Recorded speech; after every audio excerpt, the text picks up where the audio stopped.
What's up, guys? So we're back for another episode, and we're answering Alex AJK's question. He said, do you believe it's possible for a new vendor to grow in this day and age? Assuming that the market is somewhat saturated with vendors who are already reliable and established with good product, how could a new vendor stand out to initiate those first few sales to get the ball rolling? Do you think free samples are a good marketing strategy, or do you have another strategy in mind?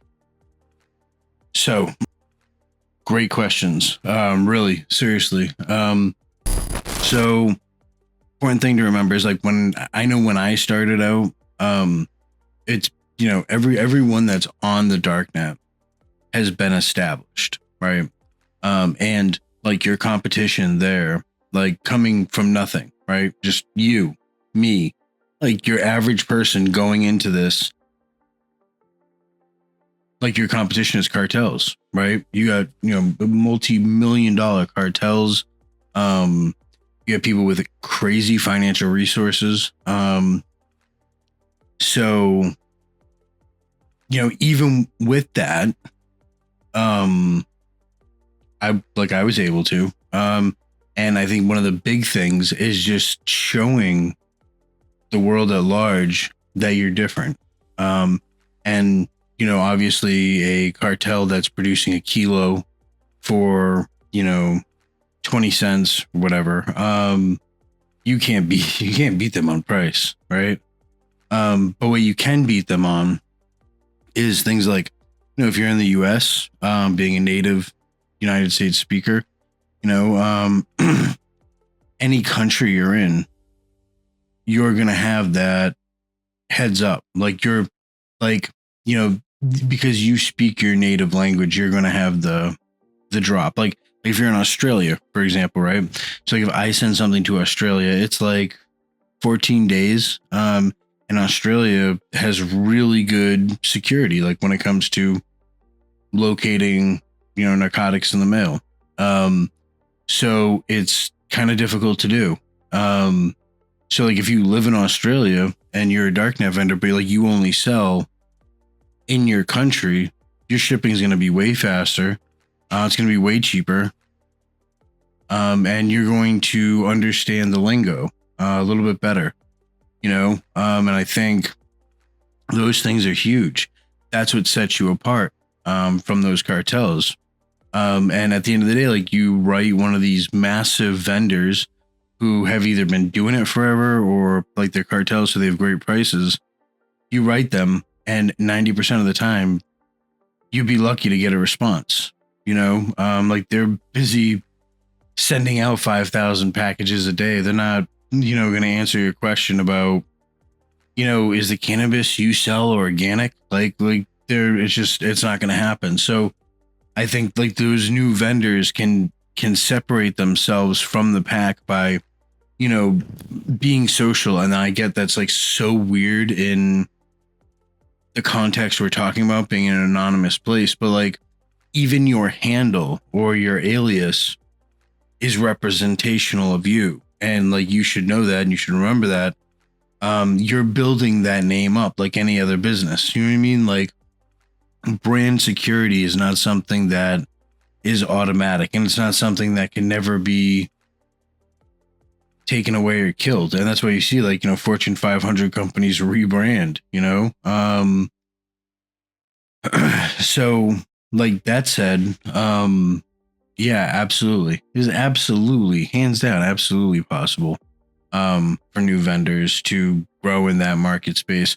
I'll discourage it, if you're smart, like again, if you're smart enough to figure these things out, my suggestion is that you don't do it, and that you pursue business degree, or like, I'm not really a fan of institutionalized learning. So, do something that, make your own brand, talk about your passions, but if you have a passion for innovating, for creating, for making, for producing, for all those things, like you can find things that are worth better time well spent, Now that said, it is, completely possible for anyone to hop in and, make a successful business.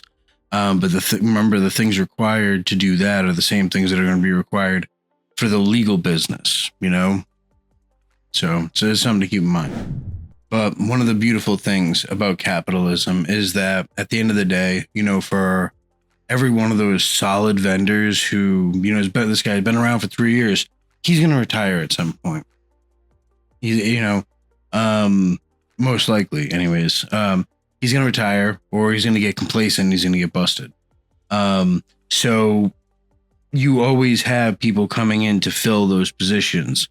And it's just kind of a natural ebb and flow of business there, So the last part, or the second to last part, was, let's see, assuming that the market is somewhat saturated with vendors, how could new vendors stand out to initiate those first few sales and get the ball rolling? Be helpful, right? It's like when someone creates YouTube content that is just a waste of your time, right? Like, it's like, someone creates like clickbait and like you click on it and like you watch it and it's just totally not what you thought it was going to be. And it's just, it's BS. It's just like, it's, ridiculousness. And I don't mean the show. But like, it aggravates you, and you did not provide quality for the people that were coming to you. And for that, you're going to get hate, and you deserve it.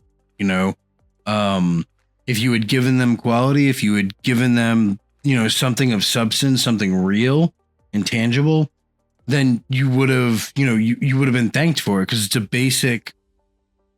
basic process, this process of reciprocation. It's like, if we meet each other, right? So we meet each other, never met before, you're Alex, I'm Sam. So I meet you and I say, hey, Alex, how you doing? It's nice to meet you, man. And I smile and, I'm pleasant and I'm polite. You're probably going to respond the same way with me. It's just, it's kind of how it is. But if I meet you and, like we meet and you're like, oh, hi, I'm Alex. I'm like, yeah, what do you want? You're not going to respond kindly, or you're just going to be like, forget this, dude, and take off. So that's reciprocation. So, but when you do that to the community, and you give to a community, like for me, it was pointing out the scammers that were on there.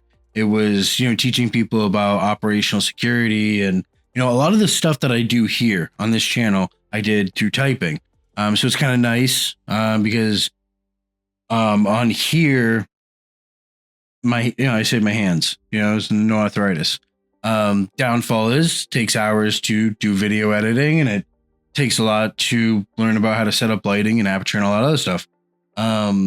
Now that said, like you set yourself apart by being you, be authentic. That's all you got to do. Be authentic, because at the end of the day, people are going to respect that, and they're going to see that a lot more. When you see someone and they're like, oh, hi, how you do? Like, they're just plastic and they're fake, and like, you want nothing to do with that. And that's a natural human reaction, because it's worrying that that person is fake. Like, what are they really like, So just be you and be authentic and contribute meaningfully when you can and where you can. And you'll have, as a byproduct, you will have people who respect you for you. Now, obviously, keeping OPSEC and all that other stuff in mind, you can't, be really you, right? So, like, if your name was really Alex, you can't be like, oh, hey guys, I'm Alex. People will respect me because I'm being honest. Like, don't be a crash test dummy, But like, so as far as like free samples and stuff go, I have seen those kind of strategies. So typically how it goes is, once you're on that forum or whatever, and you've established rapport with some of the people that are there, you go out on a limb and you trust them enough, and you say, okay, I'll send you a free sample. And again, you don't really need trust for that, but I'll send you a free sample on the condition that you write a review on it. Now, I don't want you to write a good review. I want you to write how you honestly feel. Again, it's all about honesty. Now, even if that person writes a scathing review saying, Sam's, decoy or his stealth sucks. I learned something, right? And that person didn't pay anything for it. So it's a learning process. I never had that issue. I don't think I did free samples. Yeah, I don't think I ever did free samples. I might have done it once or twice. But if I was going to do it, I would do it with people who are big in the community. So like, if there's someone who writes reviews and like quality reviews, like 2 pages, paragraphs, really detailed, and they do that on a regular basis, that's the person I'm trying to hit up to ask them if I can send them something. But again, in order to hit them up, you have to be known, right? Like, I mean, if you're just some random person, there will be some reluctance to accept that. Like, what? I mean, imagine you're on the darknet and someone just random hits you up and, hey, Alex, man, I'll send you a free ounce. You're like, dude, you're a freak. Like, it's probably, fentanyl in it, like, and it's, there's weirdos out there in the world. So like that's a real concern. So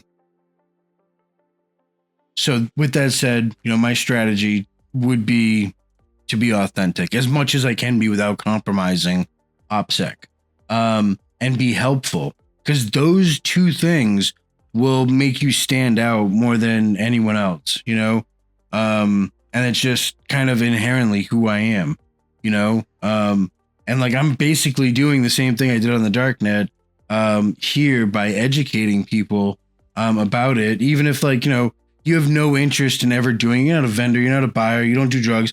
Like, you don't have to do any of those things to find this kind of content interesting and thought-provoking, because at the end of the day, it's like, it's like watching a chess game, right? Except we're talking about specific moves. So I hope that answers your question. If it doesn't, let me know in the below. If this spawned additional questions, let me know in the link below.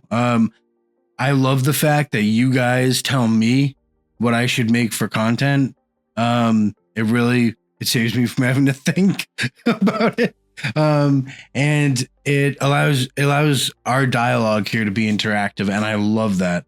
I think that's amazing, along with the comments that you guys leave, which are absolute quality. I love, being able this reciprocation, right, of going back and forth and interacting. And I hope, I'm glad that all the nice comments I've seen of people talking about, the value they've gotten out of it, that's exactly what I want, and I hope it makes you a more intelligent person and, more ready for anything. Again, you don't have to be a darknet vendor or darknet buyer, any of that kind of, stuff to have an appreciation for it. If you like security, you can have an appreciation for it. But like I said, I hope that answered your question. And if you guys like this video, leave a like. If you're not a subscriber yet, hit that subscribe button, and I'll see you in the next video.